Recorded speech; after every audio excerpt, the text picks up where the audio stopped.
This episode of On the Line is presented to you by Living.Fit, your one stop for all your fitness needs. Make sure you go download the app Living.Fit today. Now here's the show.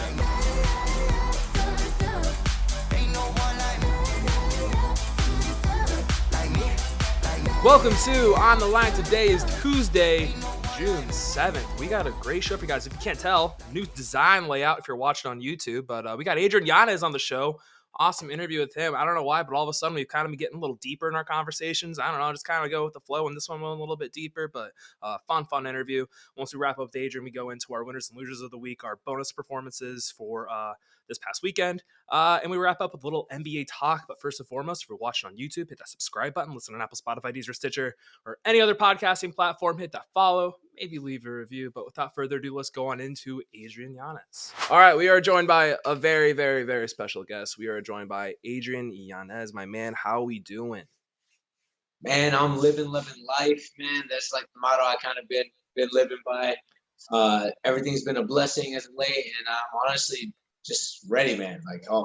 Everything's been kind of just connecting all together, and like I said, man, living life. Do you feel the dad strength now that you've had the kid now for a couple months? Man, I do feel it, and I also do feel that extra little bit of motivation and everything too. Like it's all super cool to me because, man, dude, this shit's so cool, man. It gets me in that little bit of a mode. Like every morning, I get to take them to daycare and all that stuff. It's like, yeah, and then I get to have like a better session that day. Like it's weird.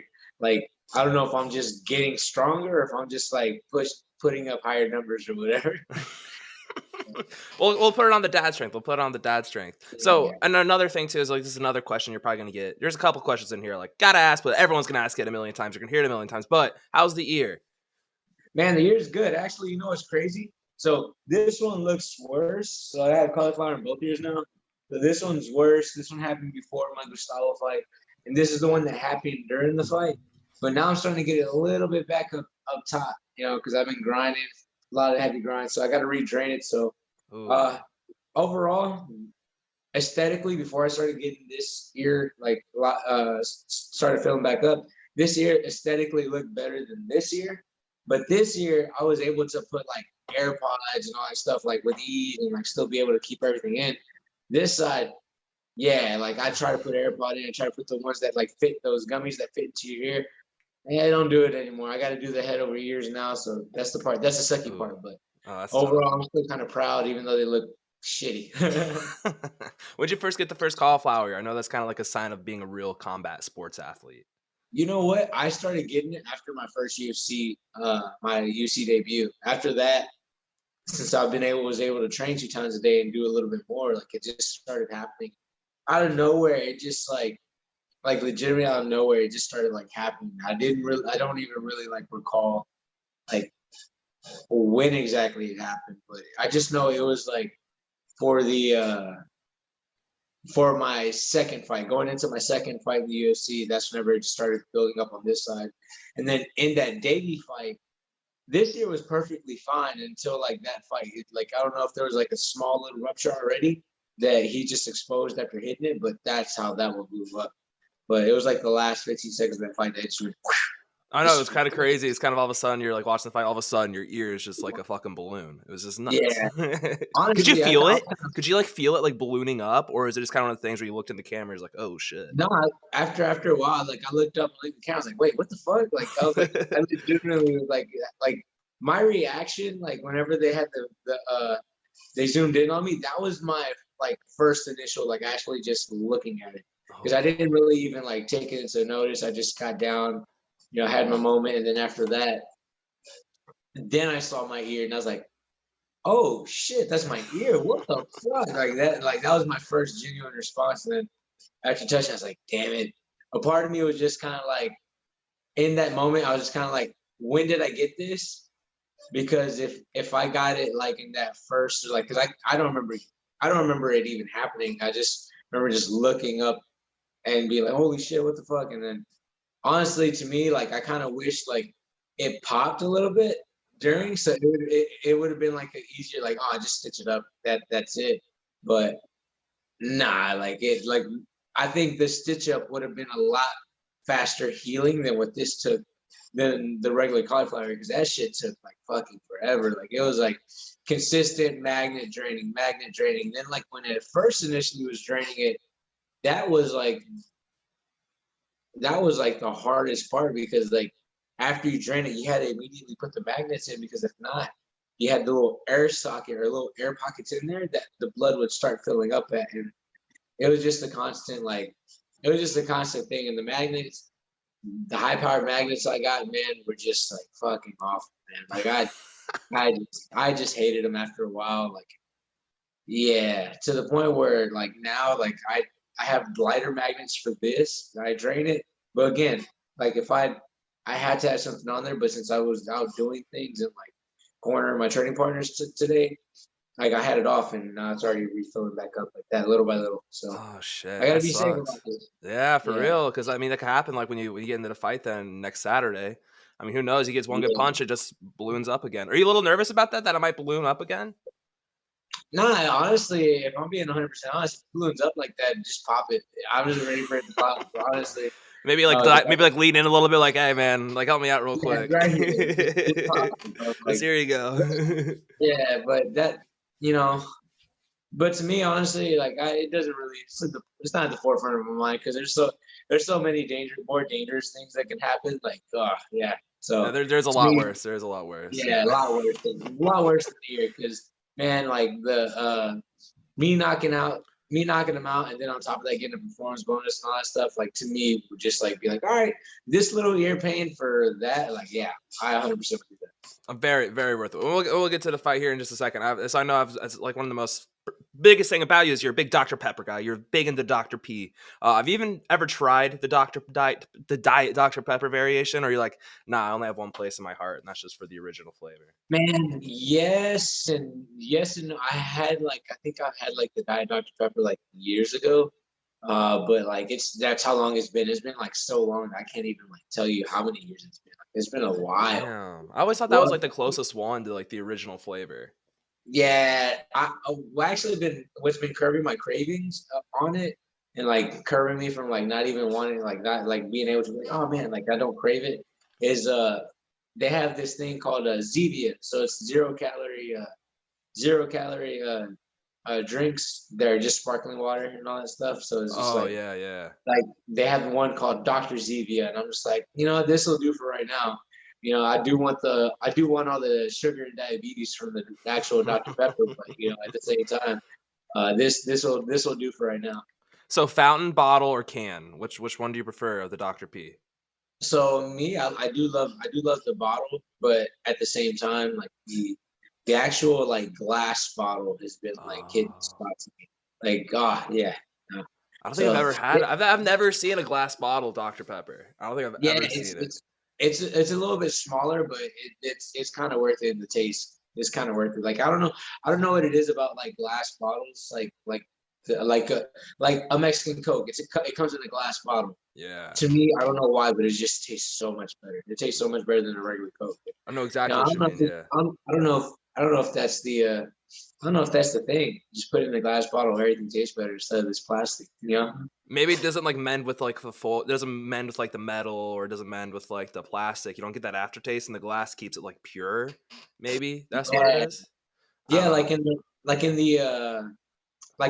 in the cans, like I figured out that it just kind of it like it fizzes out pretty easily. Like man, it starts getting flat a lot faster. Yeah. It's just I don't know. It's just weird. Weird the bottles and everything the way it is. It does weird things. So like let's move on. Let's talk about this fight. And before we get into it, there's kind of there's a storyline involving it, and I'm pretty sure are you just kind of frustrated being asked about what he said and like kind of being a dumbass here a couple months ago? Like, 'cause that's gonna be a storyline, and you're probably gonna get bombarded with a ton of questions. I know you already have, but you're gonna just get even more next week during media week.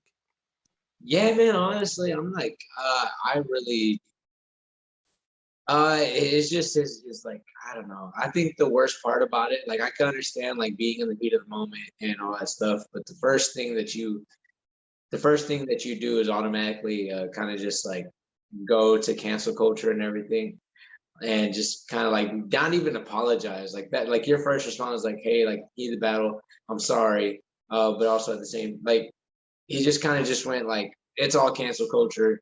like what the fuck, and just kind of just like his response was pretty shitty. Like I could like I would have like on my end, I would have been a little bit more forgiving. Like, man, it's the heat of the battle. And, like I was in like I was just in the zone, like like I had to put myself in a spot because I'm seeing like my significant other for going there and fight. Like, yeah, dude, my bad. I'm sorry. I'm sorry for like how I spoke, but I was in the heat of the battle. That to me would have made it a little bit more easier to like, but the fact that he just kind of just doubled down on it, just kind of just said, fuck all you guys. I said what I said. Like that that to me, I'm just like, dude, you're kind of a shitty person. But I was also already kind of looking at him sideways because, like, man, in the heat of the battle, that's the first thing you go to. Like, that's like, I don't know. Like, I know whenever I've cornered fighters, I'll be telling my training partner and be like, look, or like my fighter, I look across and like, look across that cage. That motherfucker's tired. Like, yeah, I get a little bit vulgar and all that stuff, like, cause it is fighting.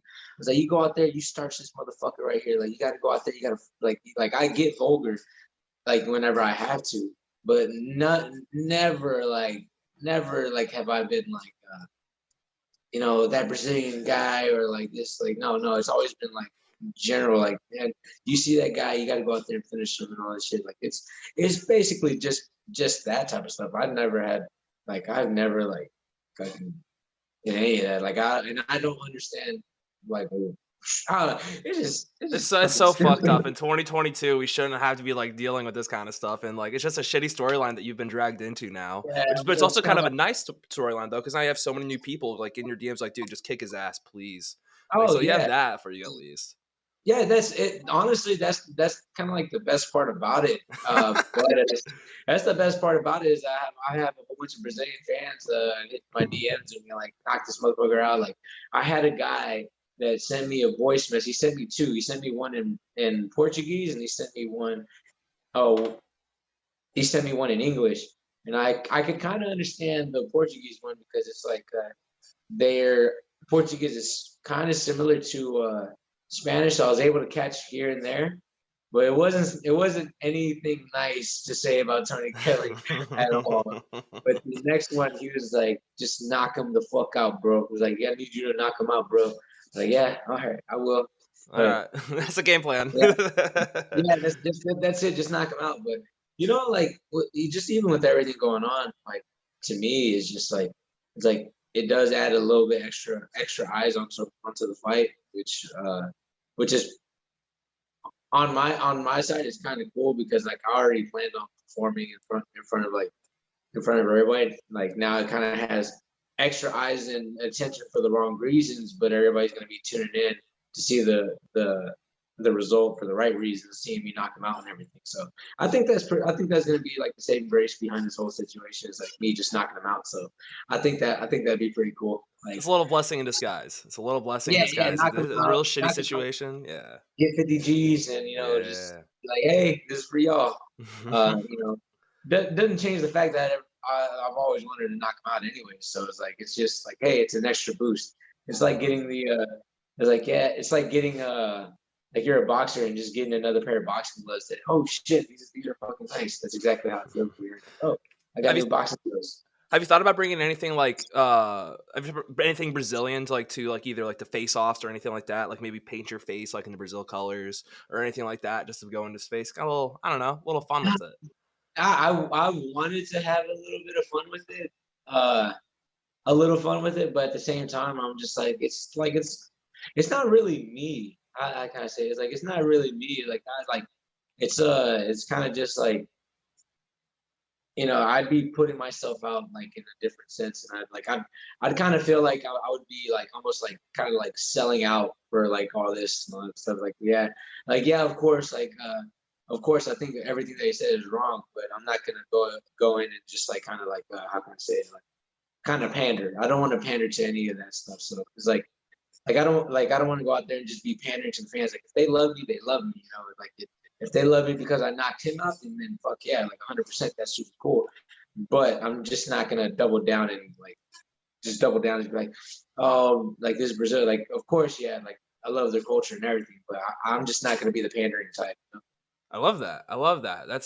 I like that because like there's a lot of people who probably see this as an opportunity to kind of be like Even though I gave that idea, it's like kind of like a Connor kind of thing, or like going out there and trying to not be themselves, which it's true that doesn't fit you at all, really, your personality to go out there and kind of do that.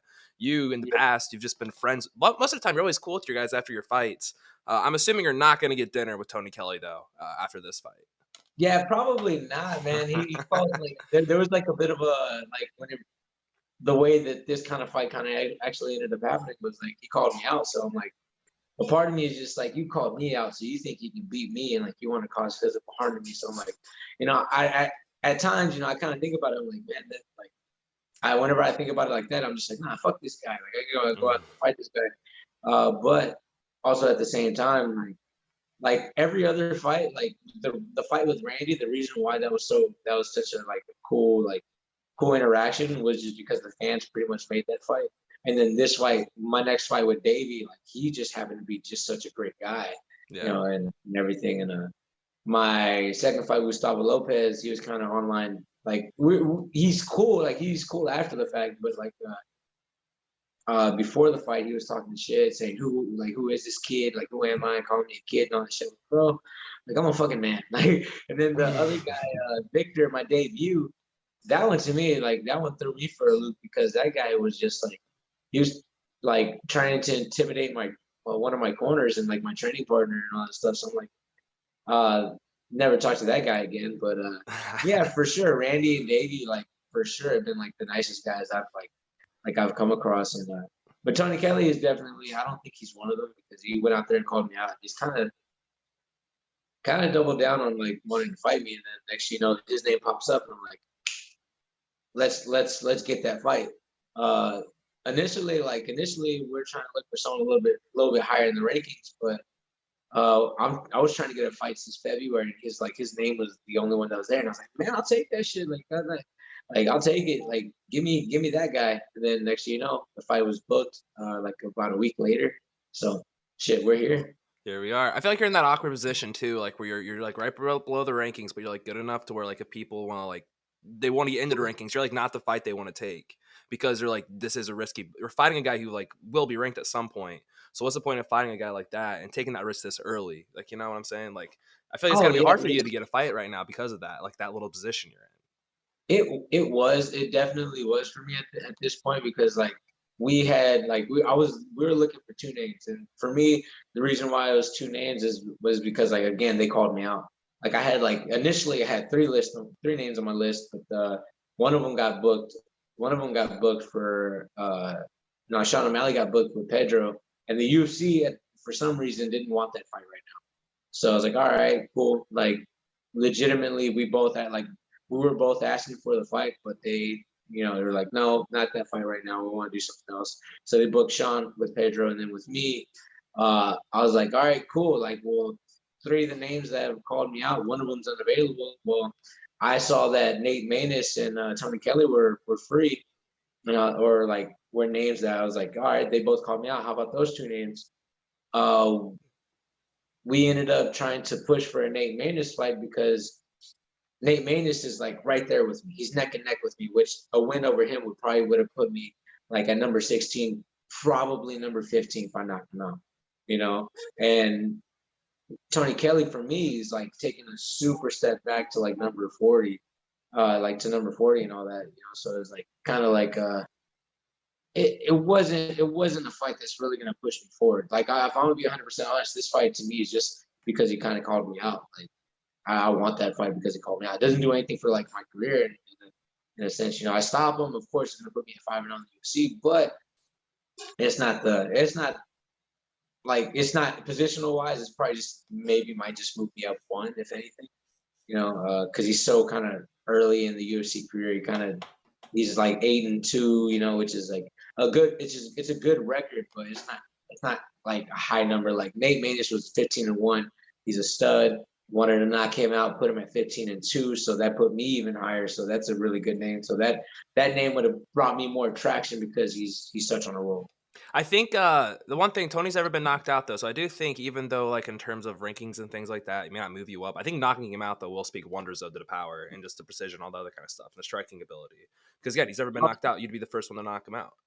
Oh yeah, and I believe I can do it. I believe I can stop him 100%. Like I really do believe I can stop him. It's just me not forcing it and me just like finding the openings. I pretty much just I gotta create the openings and not like search for it, not be like that guy that like gets into mad mode and just fucking just Just goes on the search and spams. destroy.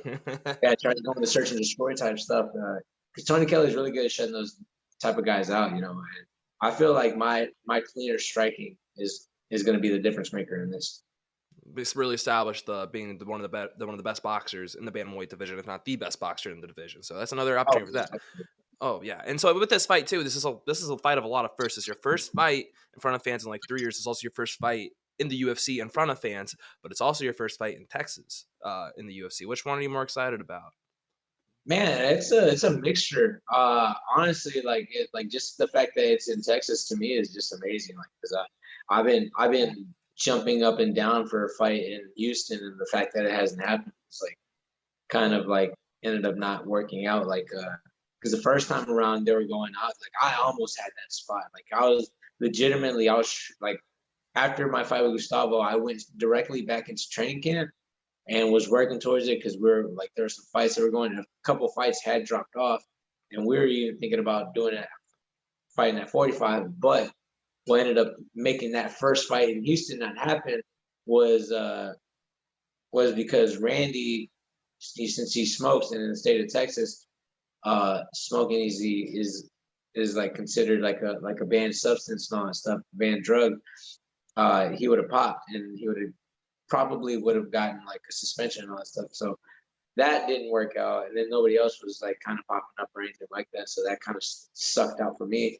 Uh, and then that next fight, I got booked to fight Randy, and then like we were like about maybe, if anything, probably like about 4 weeks out, 4 weeks out, and then that's whenever they announced Ngannou, not Ngannou, Derek Lewis versus Cyril Gane for the heavyweight title in Houston, and we were already booked, ready, fight scheduled, ready to fight, and the apex of timing wasn't right. And then this last time around in February, I was going to get the shot, like I was going to get the shot to fight in Houston, but the part that kind of screwed me up, well, not even screwed me up, I decided to take some time off after the Davey fight for personal reasons. You know, my coach passing away and also being a father at that time. Yeah. I wanted to be with my baby as much as possible and all that stuff, and I still had to deal with my issues like from my coach not being there. And yeah, man, like I had to turn down the opportunity in February, so I was like, damn, like, I had to miss out for that. But you know, as much as I wanted to fight, I took my mental health that at that point a little bit more serious than like fighting at that point. So I was like, all right, now is just being able to fight in Texas. I think this is like it's like to me, I'm super excited because like Austin is right down the road from Belton, Texas, and Belton, Texas is like the place where is where this UFC run kind of got me started on because I fought for the main event in LFA. I think it was LFA 78 against Kyle Estrada.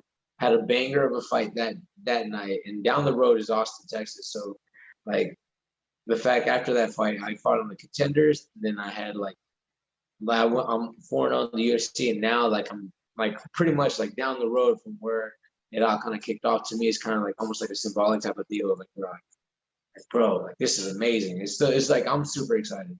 And the fans too, man. Like I feel like my fighting style is like super fan friendly. So I'm like I've been waiting to fight in front of fans, and I feel like it'd be just even better, you know? I feel like they've been wasting you. I feel like there's a couple guys they always will put like on like cards with fans, and for some reason I don't know why they haven't put you on there. Because again, you said it. You literally said you are a fan friendly style. You're a fun fighter to watch. You're also a fan favorite. So like the reason I don't understand why they haven't really put you on any of these like fan cards. But also, I mean, they did just start getting more than just the pay per views like they've been doing for the past like year and a half. Yeah, and now they're starting to branch out and do a little bit more of what's it called fight nights in places, you know, like because I think this is the second fight night where they've gone somewhere. And Yeah, now they're going in the States, yeah, because they had the London, they had Columbus, now they have Austin, and I think they have the Long Island one. I think it's gonna be like once a month for a yeah, while, and then we'll see I what think. they do. Yeah, And honestly, like I'm actually liking that a little bit more because it's just gonna open up like just being able to fight in front of fans, like fans to me is gonna be so cool. I am gonna miss the Apex, but at the same time, I can't wait to go back to actually main event the Apex because then it would literally come full circle. Yeah. Yeah, it would come full circle. I mean, that's kind of the cool thing. I do kind of like that aspect where there is like you have some of the Apex events, which even though at the end of the day like may not be in front of fans, it does give a lot more guys opportunities and all that kind of stuff. Because like it's if you only had the 3 or 2 fights every month, there's a lot of guys who really never get to fight, even though the quality may not be like the quality is a little down, but the quantity is good for the fighters. It's good for you guys because you get opportunities. Oh yeah, no, and I absolutely like honestly for me the Apex is just kind of almost like a new home for me. Like I love it. I love it there. Everything's just like so like easy to deal with, man. I love it there. So you're never gonna hear me complain about fighting in the Apex, because like it's just made for fighting and it's just made for like everything's just made for you to succeed. And I love it, man. I absolutely love it. Yeah, no, you're like the Apex is a second home for you. You're undefeated there. That's kind of the big thing. Never lost. What can you? What else can you ask for? What else can you ask for? It's always treated you. Yeah, I absolutely love this shit. I love it, man. It's a smaller octagon too, which is nice. It's also a smaller octagon, which probably again makes it a little more fun for you because then you guys can't really separate that much. Oh yeah, no, man. Put me in a phone booth, man. That's exactly where I want to be at. It would be fun. It would be fun. And so it's another little thing. Like I know when you first started getting UFC, a lot of people started to say this, and I don't know if it's annoying. Do you ever get annoyed with the mini Masvidal kind of comparisons? Man, it's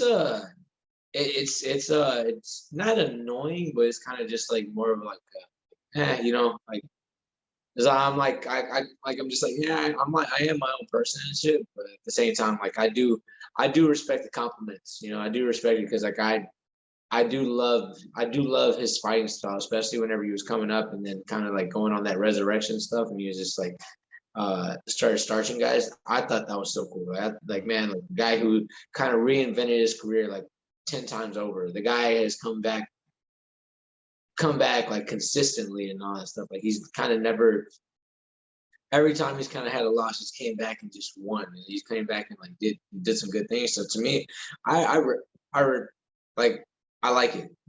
I like it, but also at the same time, like I kind of want to stray away from it because like I'm me. Like I'm me. Like again, like I'm not gonna jump into and be a what's it called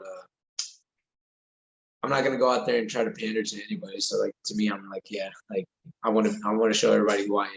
I've talked to I've noticed a lot of guys on the come up, and a lot of guys I've talked to have all kind of said this too. But like, there's a time and place for that kind of stuff. But like a lot of people I've talked to in the come up really aren't about like the pandering shit. A lot of guys are more like, this is be me and grow me. Like I don't need to do this other kind of stuff. I don't have to talk all this shit to really like make myself. I can make myself just by me. Just by you loving Dr. Pepper, everyone just fell in love with you. Like, oh yeah, no, man, that made everything so much easier for me, man. Like it was like just like I didn't even want to put that out, honestly. Like my like I think it was after my Gustavo fight, I just was just I chased like okay, so here it was. After my contenders fight, I was asking everybody there, like they were like, you want a Sprite, you want a Coke? And I was like, does anybody can I get a Dr. Pepper? Y'all have Dr. Pepper down here. And that's initially how it started. And then this lady, thank God for this lady. This lady ran everywhere to find one for me and got me one. Then same thing, whenever I had my debut, the same lady, she was like, you want Coke, you want Sprite? And I was like, no, you got Dr. Pepper. She's like, I remembered this time, and she went and she ran and got it for me, and I was like, that's such amazing. And then same thing. They had the Dr. Pepper ready for me right whenever I got out of my fight with Gustavo, and I wasn't able to take a drink out of it at that moment. So I was in the car. We're on the way back to the hotel, and my training partner was like, "Hey, let's get a picture of you with it." And I was like, "All right, cool." Drank it. I drank it. You got the picture, and next thing you know, like it just kind of blew up. My training partner is the one that kind of pushed me to take it. He's like, "Come on, man! Like you just put it out there, see if it was fun or anything like that." And I was like, "Ah." But honestly, this shit was so fucking cool to me. Like, oh shit, like the lights going down. That was really cool. What did Dr. Pepper give you? I remember they gave you something, or didn't they? Yeah, they gave me Dr. Pepper chocolate. They gave me some Dr. Pepper chocolate, and it was like so amazing. Like Man, yeah, I thought it was so cool. They keep responding to me and everything, but I'm just like, hey, like, stop responding to me and start sponsoring me, man. I was gonna say, where's the sponsorship at this point? Well, like, you're one of the biggest spokesmen out there. Like, we need to get a sponsorship already. What's going on? What they doing over there? Oh yeah, man, I need it. I need it so bad. You stream the sponsor the stream. Well, speaking of the streams, I mean, you have this like nice little community. You're able to talk with everyone. Have this. You're able to keep up with everyone. Is there a part of you where like you obviously you want to get more people, more followers, more listeners, all that kind of stuff? Is there a part of it that doesn't want to get too big, so you can always make sure you can stay in communication with everyone that's in your chat and in your like the streaming? No, honestly, man, like I kind of really love I love the growth of it. Like it's not really like kind of like too much for me. Like because I actually like really appreciate like the fans coming in every single time I do a fan stream. Like I do like a UFC stream with Twitch and everything. Like it ends up being like really really cool. Like because like these guys like they come in and then they stick around and I absolutely really love it. Like it grows it makes it a lot better for me and everything. So like I consistently just like I love it, man. There's no other way else to explain it because man, like the same community that keeps coming in, they keep coming in. It's a blessing. So, uh, like we actually there's been a couple times where like I actually like get to hear like some or see whenever they put in the comments like some really um some really good personal stuff. Like I remember one time I was talking about something personal on there, and then like people were just like, "Man, thank you for sharing that story," and they started like sharing their stories along with it. And I was like, "Damn, that's nuts!" Like to me, man, I thought that was so cool. But yeah, I wouldn't mind it getting bigger at all. Like as much as cool as it is having that small little community, but getting it bigger would be nice. Just being able to like meet and be able to have a little bit more community. Hey, that too. That's all. But also people get to like almost see me a little bit more, uh it is like having a little bit extra cash and extra income, it is cool. It is cool for extra people to come in because like I've like a lot of they find like these like couple like these people that come into my stream like they like like I know that they like me for me like and not for anything else like since I get like kind of like really like there's times where I've talked about like a lot of my fights and I've talked about a lot of things just in general and like they keep continuing to come in the same people and like the more the more I do it I do see the growth in it but like these people get to just know me because I like man they ask questions on this stuff like they ask questions I'm just that guy if you're gonna ask me I'll let you know I'll tell you I really don't it's hard for me like to like not like talk about nothing. Like if you ask me something, I'm more likely gonna be like, all right, let me answer this because there we go. I Fuck. was gonna say it was getting a little dark. It was getting a little dark. I was like, dude, what the fuck? Like I had no idea. Like I was like, I couldn't remember if that lamp worked or not, man. So it's like, yeah. So We're all good. We're all good. But yeah, no, like like there's been some times where people ask me some personal questions and I answer, and it's so hard for me not to not answer them, if that makes sense. I know in the past you try not to answer anything about like your personal life. Are you like more open like then on your Twitch about all that kind of stuff? I am a little bit more open. Like I actually have talked about like the care issues that I've had. Like I've talked about like a lot of things. Like I do talk about like personal things. I just really don't post my personal life too much because I'm just like there's like I kind of got like what kind of pushed me into that was like after like seeing kind of like Algermain's comments and all that stuff, like it made me be like, nah, I don't want to do that. Like I don't want that. Like especially like it was crazy because he posted a picture with his fiance and that like they were talking mad shit. And I'm just like, dude, why the fuck like who has this time? And they're like, oh well, people have that time. And I'm just like, well, I don't want that for myself and I don't want that for like my family or anything like that. So I don't really post my family. I might post a story, but I don't want to post my family because it's not like I just don't want the scrutiny on that side. You don't want that family to get those messages. I guarantee Aljo's fiance got a lot of messages. Yeah. Was terrible. And I don't want that. Like I really don't want that because I just know for myself, I don't want to put them I don't want to put them in a certain position just because their family was me, you know. So like I don't know. Maybe I'm thinking way too much into it, but like that's my biggest reason. That's my biggest reason. And also too, like it's kind of nice when people just get to see me, and like when people like I'm in the grocery store and like they see me with my family. A lot of these people know like a lot of people know like, hey, oh shit, like, hey, what's up? Nah, they know I'm like a very like family man, you know. So whenever I'm there, like I try to be like, oh, I try to be like super dead at times, you know. So uh you know, people come up to me very respectful, you know. So like I put that energy out like that, and it kind of comes back to me like that. So it's like it's super cool. So I know you talked about come back to the Aljamain thing. I know you've been out for his camp. You went up for Rafion Stotts' camp. You've been part of these like camp champ camps. But with Aljo, I know you said something about like not taking yourself as seriously.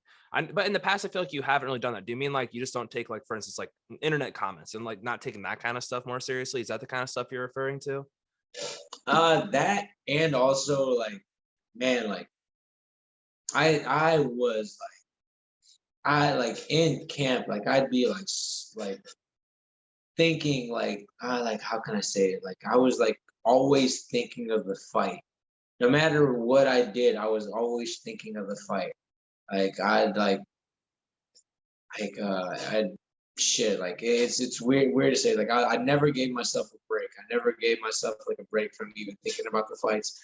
And I'd be like just consistently, just always this. Like it kind of like at times it kind of like at times hindered my performance. It hindered my sleep. It would hinder like a lot of these things because I'd be overthinking, and I'd be like, oh, like that's the way it like really kind of fucked me up. But so like after going out there with him, like you know, of course he dealt with all that the comments and like the backlash of like the actual fight. Then on top of that, it came back even worse because whenever I first initially went up there, the UFC doctors pulled him out. So it's kind of just like this weird thing. So yeah, of course that sucked seeing that, but like I kind of saw him, he's just like, yeah, like, you know, whatever. Like, and if the fight happened, like he wasn't like overly thinking about the fight. He was just like, no, like he took time for himself, you know. And that's what I mean by like not taking myself seriously and like being like, no, I can take time for myself. I can have a little bit of fun. Even this last time around, whenever I went to train for his last one, like we went out and shoot. I had a drink with him and everything. Like, and it was pretty cool. Like, didn't overdo it, of course. Like everything's moderation, but he was just like, no, like you can always have one. Uh, you can always have one and all that stuff. But like I was like, are you sure? He's like, yeah, no, like dude, I do this all the time. Like I'll do this like after hard training sessions, like after like a hard like he's like legitimately he's been strict. He's like, all right, cool, one, have it, just kind of relax, help him sleep, help me sleep. I remember like I was doing that for like I once May hit, I was like, all right, cool. I can't even have one because that's like I'm still trying to work through little things of being like a little bit lenient, but moderation is everything. But like no, like it kind of made me be like, okay, I can be a little bit more relaxed in this area. I can have this cheat meal if I want this cheat meal. I don't have to be super strict the whole entire time. I don't have to be like stressing out about it, you know. So like that's another way that it was like I took myself way too seriously. Would take myself way too seriously that I'd be like this, and I'd be miserable during the whole entire time. And you're just like, no, man, you don't want to go through this thing miserably, man. We're living our dreams right now. So, you know, why are you gonna be miserable living your dreams? I was like, fuck, you're right. So, you know, it made everything a little bit better for me in that sense, you know, and made myself not take myself that seriously. Like, all right, you know, it's not the end of the world, but I'm out here living my dreams. So that makes me like feel 100% better about everything. Championship mindset. I mean, it's crazy that the stuff he has to deal with and the things like his theory of everything. I think he doesn't get enough credit just purely off just for that one doctor stoppage. Now everyone just fucking hates Aljo, which is stupid. I don't know. I love Aljo, so it's just Yeah, man, he's really fucking good. yeah. He's such a nice guy. Oh, he is. He's actually one of the nicest guys I've met. Like he's super nice. Like he just checked up on me not too long ago just to be like, hey bro, how you doing? And all that shit. So it's like, man, like I don't really have too many people that go out there and do that. But he's one of them. And I'm like, I've only like been around the guy legitimately for 2 weeks and like just like maybe like Twitter stuff and all that shit, but he's really legitimately a nice guy. So that speaks volumes to me. It does. It does. I remember like when I talked to him, Rob, he was saying the same thing. That's why he wanted to win the title so bad. He's like, I love Aljo, all that other kind of stuff. But it's just all you hear about Aljo. He's just the nicest guy. But you get on the internet, apparently he's fuck that guy. And he like, and I was like so fucking happy after this fight that he won. Like I was like running around. I was like, yes. Like, man, bro, the fucking Twitter and like Instagram trolls, man, like some of them super racist, bro. Like they're calling him a monkey, a clown, a couple of times. Some people said the N-word. I'm like, bro, like, nah, this is not it.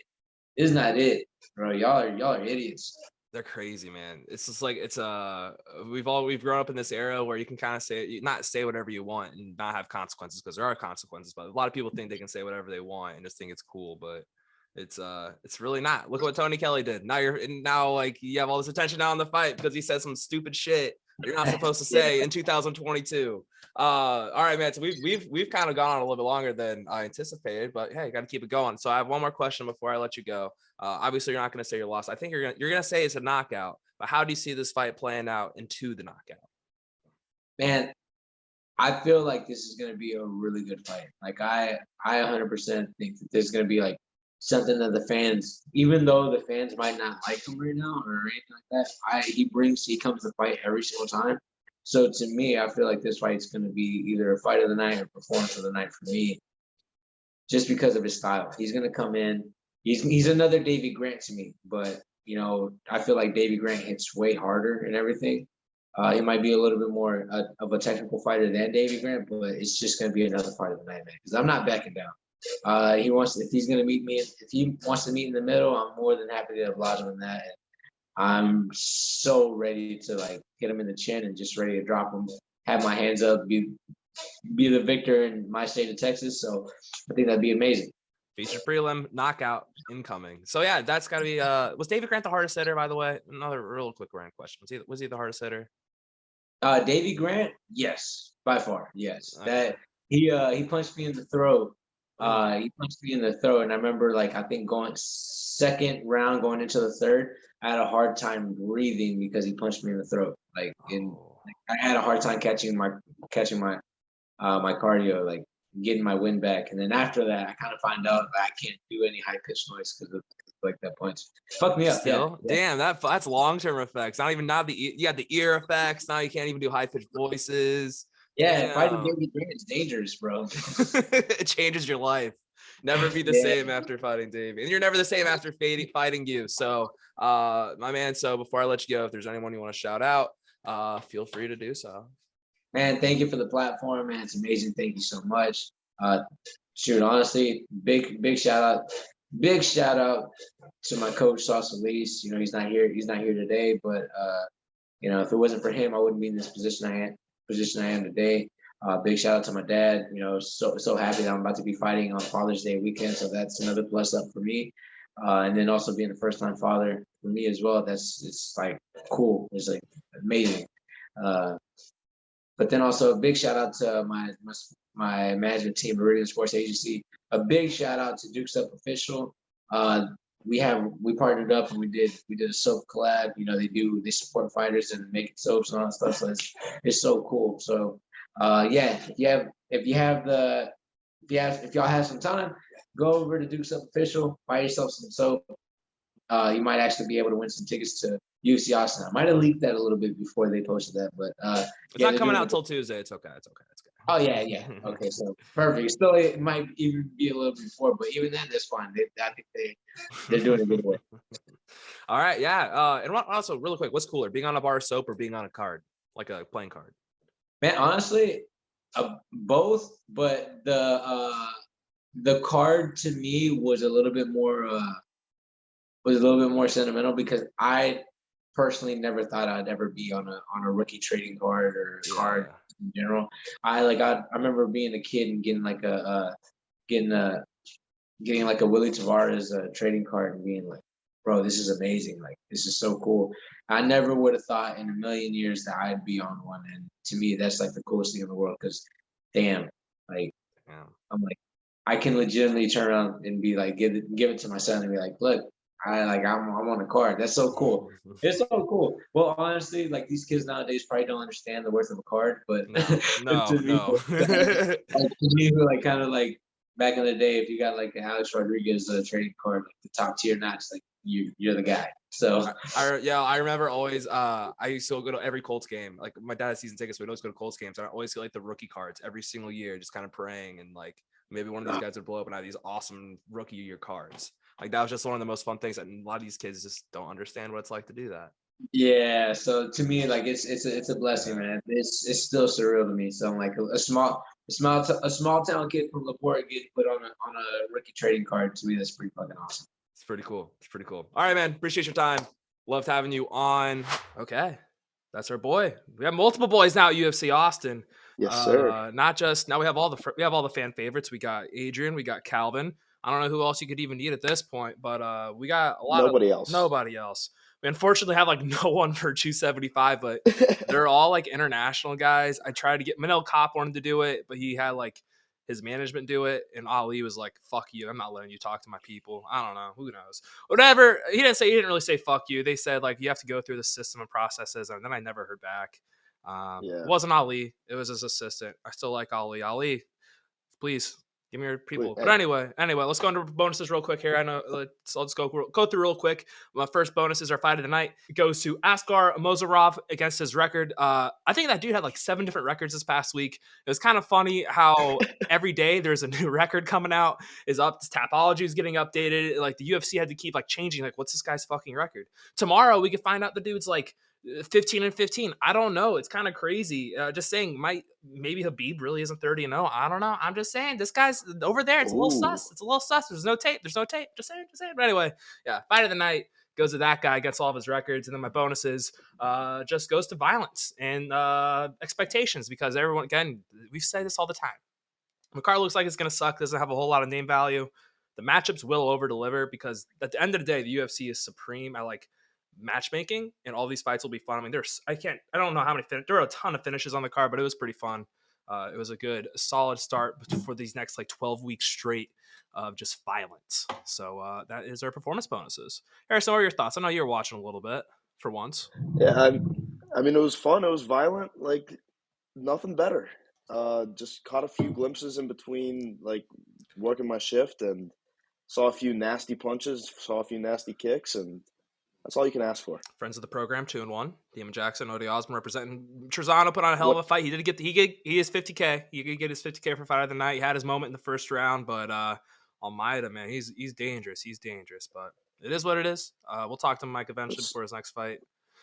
Solid night for our guys all around. A solid night for our guys. So all of our boys delivered, got their bonus. I don't know. I think Ode got a bonus. I actually wasn't sure if he did or not, but his knockout, literally exactly what he said. He's like, I didn't tell anyone else, but I'm just looking to counter him. Did it within 60 seconds. That's our boy. That's our guy. Ode. Delivered on his promise. All right, so let's go into our winners and losers of the week. My first winner is really short and simple. Johnny Depp. I don't know what else I have to say. I'm pretty sure I gave him my gold medal this past week, trying to fame his name.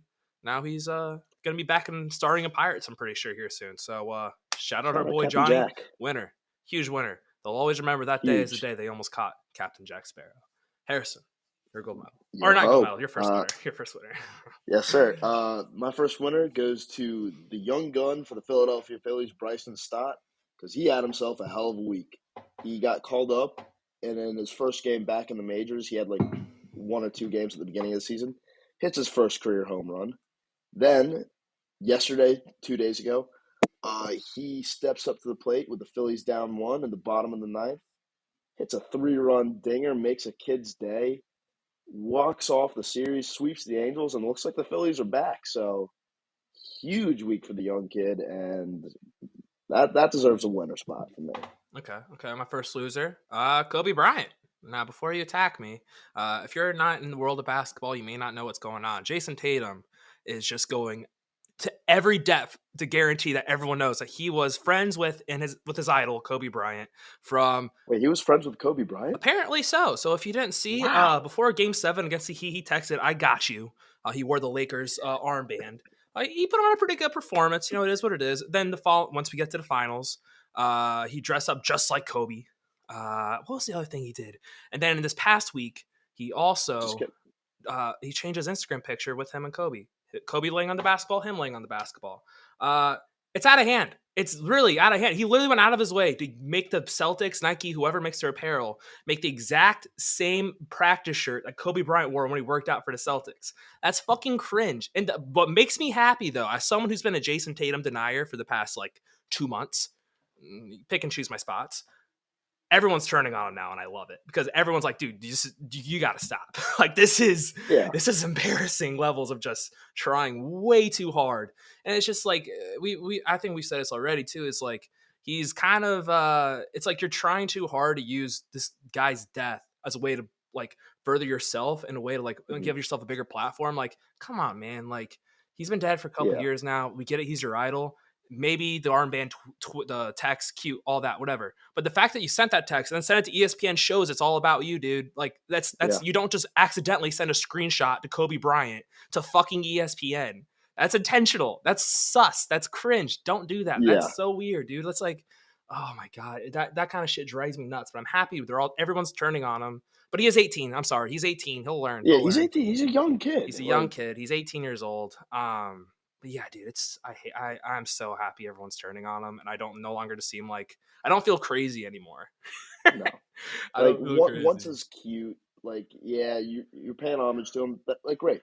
You went out and killed him in Game 7. You keep doing it, and it's buddy, come on now. That's just selfish. I hate the way everyone's just memeing him to death too. So you had the NBA painting dudes I got you, and he sent it to Bob Ross. Then you had and you had the people tweeting if they're actually Kobe's okay, dude, Warriors in 6 or Warriors in 5. But to be fair, Kobe Bryant's a Lakers guy. He doesn't like Boston. Yeah. He'd be okay, I hope you play well, but I hope the Warriors fucking stomp you. By the way, Tatum had 12 points, got clamped up by my boy Maple Jordan. And then this past game, he had the worst plus-minus in the history of the NBA Finals. And there's been some pretty bad performances. Yeah. All I'm saying, if LeBron did this, we wouldn't hear the end of it. LeBron would be getting ripped to hell from every corner of the internet. I'm just saying that as a in the middle person of LeBron. I think LeBron can be cringy, but I think he's also he's the best player one of the best players of all time, if not the. But he gets people shit on him for anything. Tatum's he should be getting shit on a lot more for this. And as a Jason Tatum truther / denier, it hurts me that I'm seeing it happen like this. I need more people to go after him. I need more. There's only a couple of us out there, and they're all from the Midwest. Everyone is from the Midwest. It's Mark Titus is another one who's just all against the Celtics. It might also be because Brad Stevens chose to be a GM for the Celtics and come to Indiana. But it worked out in the end. All I'm saying, Brad Stevens leaves the Celtics to go to the finals the next year. And Woodson comes to the Hoosiers and make the tournament start building back up again. Exactly. Already top 15 what would have happened if Brad Stevens would have showed up for the Hoosiers? Who knows? Maybe. All I'm saying is I like where we're at. So. I'm just stating facts out here. Harrison, exactly. Before I go further in my Jason Tatum tangent, would you please give me your loser? Yeah, my first loser is Jason Tatum's teammate, Al Horford. Game 2 proved that Game 1 was just an absolute fluke because other than the 8 boards, he was just putting up nothing. 2 points and an assist. Bum-ass motherfucker. Screw you, Al Horford. And yeah, I'm still salty about that year you ruined in Philadelphia. So go take an L. Go take a fat L. The Philly coming out. Let's move on to something funny. Let's go to the winner. Memes. Morbius comes back. 1,000 theaters. Only made $86,000. And so I did the math. I crunched the numbers. That equates to about $86 per theater. That means they only sold about 9 tickets per theater. Incredible. That is absolutely incredible. When the internet wins, it is just special. And the internet, I think this might be the biggest W for the internet. The fact that they brought back Morbius and they only got $86,000. Oh, the internet gaslit an entire movie studio into thinking that we actually enjoyed a movie. And then they re-released it and it bombed again. Is this the first movie to bomb twice in theaters? It might be. It might be. People thought it was going to be The Room level, awkward bad. It's just bad. No, it's just bad. It's just bad. It's not even tongue-in-cheek bad. It's just bad. Man. It's morbid time. It's more. Did you get morbed? I got morbed. Because I got morbed. I think they should re-release it again. Yeah, because if they re-release it a third time, it's going to make $200 more billion at the box office. Oh man, Oh man. Well, all right, Harrison, you're your next winner. My next winner goes to the highest paid non-quarterback in NFL history, Mm. Aaron Donald, because we're recording this right after he got his new deal. It's a massive win for him, obviously, but at the same time, it's 2 years, $65 million. He's one of the best defensive players in the NFL, and I saw someone tweet out that's Kevin Love money. Ooh. Like, Oh, no disrespect. Oh, that's a ricochet shot at Kevin Love. it's a ricochet shot at Kevin Love. All love to Kevin Love, but I do think that Aaron Donald, maybe a little bit more money would have been due for him, but still, he deserves this. Yeah, And yeah. good for Aaron He Donald. deserves it. Good for Aaron Donald. Rams. Hey, I mean, they could make the Super Bowl again. I mean, Matt Stafford looking good. Oh, Matt Stafford, the man. Stafford. He's good. He might be the. I mean, if you look in the NFC, you got Tom Brady, who's going to be 45, 46. I don't know how old he is anymore. Yeah. Old ass Aaron Rodgers. You got the best quarterback in the NFC, Jameis Winston. He's going to be coming back off his torn ACL. Yes. Future MVP, Jameis Winston. Future Hall of Famer, Jameis Winston. Then you got 20-time Super Bowl champion, Jameis Winston. Whoa, I'm not going to go that far. Sometimes, teams have to be good around the player. If Jameis had the team, he would have won every year. Then going back to, then you got Stafford. Then after that, I mean, the NFC, man, quarterbacks, not really that great. Yeah, it's a great skill player conference or division. No, the entire conference is loaded with skill players. But Kirk Cousins, if Kirk Cousins is a top echelon quarterback in the NFC, and that, he shouldn't be a top echelon quarterback in any conference. It's just the fact that literally 1 through 14, 13 in the AFC, you can make a case they're all better than every quarterback in the NFC at this point. I'd be like, oh, Tom Brady, Aaron Rodgers.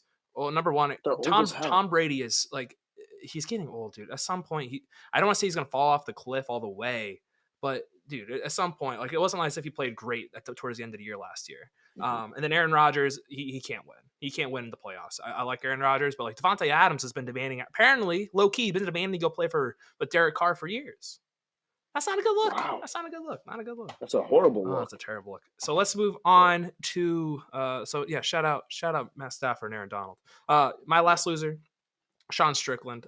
So first and foremost, I was originally going to put him on here because he went, if you don't know who the Schmo is kind of a personality-driven guy who interviews MMA guys. Pretty good guy. And he was interviewing Sean Strickland. He was like, crushing his manhood. He's like, how many times do you fuck your wife a week? I bet you only fuck her once. I'd be fucking her 6 or 7 times. Saying shit like that. It's like, I bet you can't even reproduce. It was like, whoa, dude, that's crazy. That's some crazy talk. And I'll say, he did a really good job of controlling himself and all that. That's already I'm always I'm a pro guy, talk shit, all that kind of stuff. I think Colby, tongue in cheek, he's pretty funny. He usually doesn't. He'll go out of bounds, but that kind of shit, it didn't seem very tongue in cheek. He was really going after it. But then the other thing that really made me make him a loser is he cut himself. He literally took a scalpel and cut his forehead open. What the fuck? Yeah, dude. I don't understand. If you have a cutting problem, go seek help. But I don't think he has a cutting problem. He's just doing it for attention. Dude, look how sick I am. I cut myself with a scalpel. Dude, I'm so hard. I did say not to toot my own horn. I did say everyone would know who Sean Strickland is at the beginning of the year. I said he's one of the biggest names. He's one of the big personalities. You'll find out, and he's popping. You did call it. I did call it. I did call it. So he's popping. He's my last loser for the week. Harrison, your final loser. My final loser goes to the man who was clowned on by the internet relentlessly last night for looking real sad at a basketball game. The man, the myth, the legend, Michael B. Jordan. Buddy was looking heartbroken. I saw a tweet that was he was watching the game like this, and it was a picture of a blurry ass crowd. Some guy said, as someone who's a professional bag fumbler, I know that look all too well. He was just down horrendous last night. Must be over Lori Harvey. Mm-hmm. It's a tough break, buddy. He'll bounce back pretty quick. I'm not too worried about Michael B. Jordan. And so before definitely not. We haven't really talked a lot of NBA, so let's move on from our winners and losers. That's our winners and losers. We've had the finals. I've been listening to a lot of different people to make these takes, talk about the finals, and a lot of people are saying if you pick one team that's been better than the other, it's kind of hard to say. I think that's not true at all. I think the Warriors really have outplayed the Celtics. The first halves have been competitive. But those second halves, man, it's really been the Warriors. The Warriors will never go through a 5 minute stretch of not scoring points ever again. And the Celtics aren't going to shoot whatever happened in that fourth quarter, that's never going to happen again. No. There's nothing the Celtics will ever do that again. What happened the last game, I think, is a lot more similar to what's going to end up happening. Maybe not the third quarter, fourth quarter blowout. I don't think the Warriors will shoot like that in the fourth quarter again, but Klay Thompson's been playing like shit. He's going to eventually pop off. Well, game 6, Klay, he'll pop off. But he always comes back. Game 6, doesn't matter how he is, he's going to always perform. But it's one of those things, like, I understand you can make the case for each team, but I really do think it's kind of like the Warriors, like, dude, like Jordan Poole finally started to figure out last game. Klay's been playing kind of bad. Ridiculous. Andrew Wiggins is starting to wear and tear on these guys. I know, bitching about Draymond Green, dude. Grant Williams does the same fucking shit. Grow up. I don't care. Yeah. Like they're doing it's both ways. It's both ways. Like you can bitch about Draymond all you want. Who cares? I don't care. Yeah. It's the Warriors. They have the experience. If I'm a Celtics fan, I'm worried. Absolutely. I'm very worried. Absolutely. Because I was talking to a few Celtics fans last night, and they were terrified. Well, because the problem too is like it's not even like. They're competitive in the first half, and then Steve Kerr makes these adjustments, and then it's just not even close. The adjustments that the Warriors are making every single game, night and day difference between them and the Celtics. And also, the other scary thing, too, is I think that makes it kind of obvious. There is a coaching mismatch. Now you give Steve Kerr 2 full games of tape, he can watch the Celtics. I'd be shitting my pants if I were a Celtics fan. Yeah, Udoka, he's a good man. He's a good coach. He's got plenty of time, but it's Steve Kerr. I heard a joke. I heard someone joking like this next game's a must-win, but like low key kind of is. It is because if the Warriors go into Boston and just blow them out, it's over. Like I don't see Boston coming back at all from that. No. So they're also young, unexperienced, and if they get if they get another blowout, man, who knows what's going to happen to their confidence. It'll be in tatters. Also, another quick thing. I want to bitch about another thing about LeBron James. If LeBron James put up 12 points and had 13 assists, absolutely no one would talk about that 13 assists. They talk about how fucking bad he was shooting the ball. Jason Tatum gets 13 assists and he's Christ. Like, the fuck is this bullshit? Two-sided bullshit. LeBron does that. He gets crucified. Jason Tatum does it, and he's the second coming of Kobe Bryant, allegedly. Did you know that's his save? Did you know he's friends with Kobe? I didn't. Dude. Wait, did you also know he's 18? Oh, yeah, I didn't know that. Fucking crazy. If you're going to be like Kobe, dude, go fucking get a sexual assault case. God damn. Change your number. Fucking bullshit. By the way, I like Kobe. I think he was a changed guy, but people forget about that way too much. People do, yeah. That's a side note in history that definitely needs to be looked at a few more times. We definitely don't talk about you're not going to talk about it actively, but the way we make Kobe out to be, we kind of forget he did that. Kind of like Michael Vick. People forget he had a dog ring. Like he literally had dogs fighting each other. So like these athletes, like they're cool and all that. They have some sus paths. Like let's not act like everyone's not everyone's a saint. Don't get me started again on LeBron James actually being like the clear point like role model for everyone. Like I can go on. He is. I could go on for days about how LeBron James is like literally who you want. He's what you want your best player to be, and he just gets shit on for it all the time. He's trying to raise his kids right, have a good time, play basketball, and just enjoy himself. And everyone's out here like, he's a corny motherfucker. Boo this man.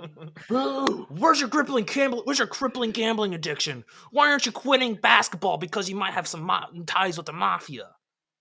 Why don't you go play baseball for 2 years, for God's sake? God damn, bro. I could go on for ages about the bullshit LeBron has to go through. We're going to look back in like 20 years and be like, man, LeBron, we took him for granted. Absolutely for granted. Took him for granted. What a guy. Tough scenes. What a guy. All right, we've gone on some tangents here. I've said some terrible things in the past like 2 minutes. I stand by it though. I got, as I said, I like Kobe. There's some things we do. There's some things we always forget about, which it's a lot harder when someone dies too to be like, yeah, he also did this really, really horrible thing, but he's dead now, so we can't. It doesn't count. Talk about it. Count. It doesn't count. It's crazy, dude. All right, so Friday, we're bringing on Clint. I think McLean's his last name. I know his first name. I was sure his last name, but he's host of the Die Hard MMA podcast. A fun guy to talk to. We'll talk to him tomorrow. I'm excited for that. And then we also got friend of the program, Jamal Hill, back on the show, and we'll talk to him just about what's been up since the last time we talked. Kind of how I fumbled the bag when we were supposed to talk last time. We kind of set it up for like when the Rams won the Super Bowl. We talked to him the next day, and then he got bumped up to the main event, so we ended up like not being able to talk to him. Everything kind of got fucked, but we're good to go now. Super stoked for that interview, and we'll get his thoughts on the light heavyweight championship this weekend, since he's a rising contender in that division. So with that said, shout out Adrian for coming on the show today. We'll see you guys on Friday. See ya.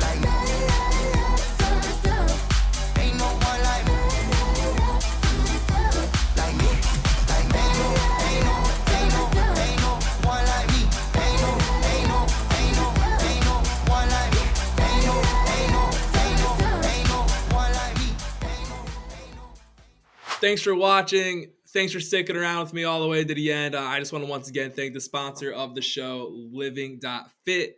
If you're looking to better yourself, make sure you go to download the app or visit the website Living.Fit today.